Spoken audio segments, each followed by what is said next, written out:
I understand that recently somebody boasted in Kumasi that he voted 10 times during the last election, which means he registered 10 times in the last election. You know, I thought the police would go after him because that is a confession to a crime.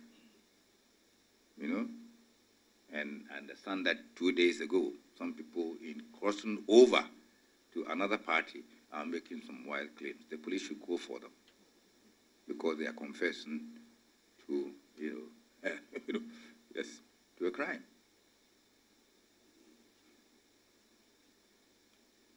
Then names of dead people may not be removed for a long time, if at all, for lack of information.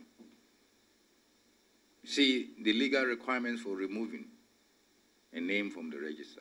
I keep saying that if a name enters the register, it's like a sacred cow. You can kill it. You can only remove it for lawful cause. And the legal stipulation is that either you have the death certificate or people, close relatives must come and testify and so on.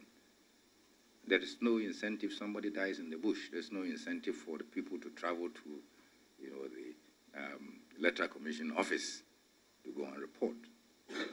In fact, by the time that you finish compiling the register, somebody is dead. And we cannot remove a lot of dead names, and that's one of the problems. Mr. Chairman, in addition to the foregoing problems, a voters register may have all the good attributes.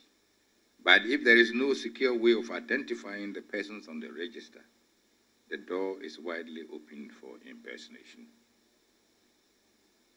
So identifying people on the register is a problem. It's always a challenge. The partial solution to this is a voter ID card with a picture and the same picture placed alongside the person's name in the register, which is becoming increasingly common in Africa. There has been some progress. 20 years ago, this was not at all the situation.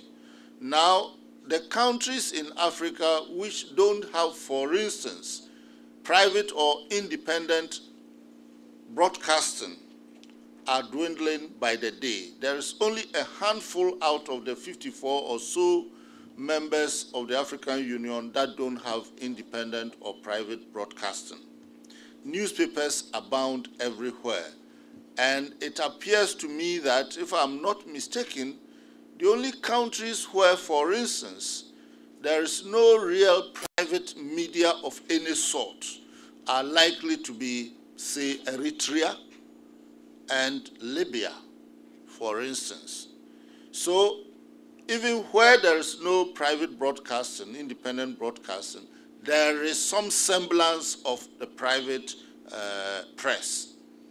The internet now has also become the major means of communication for media communication for people in some of the countries where it is not very easy to practice journalism openly.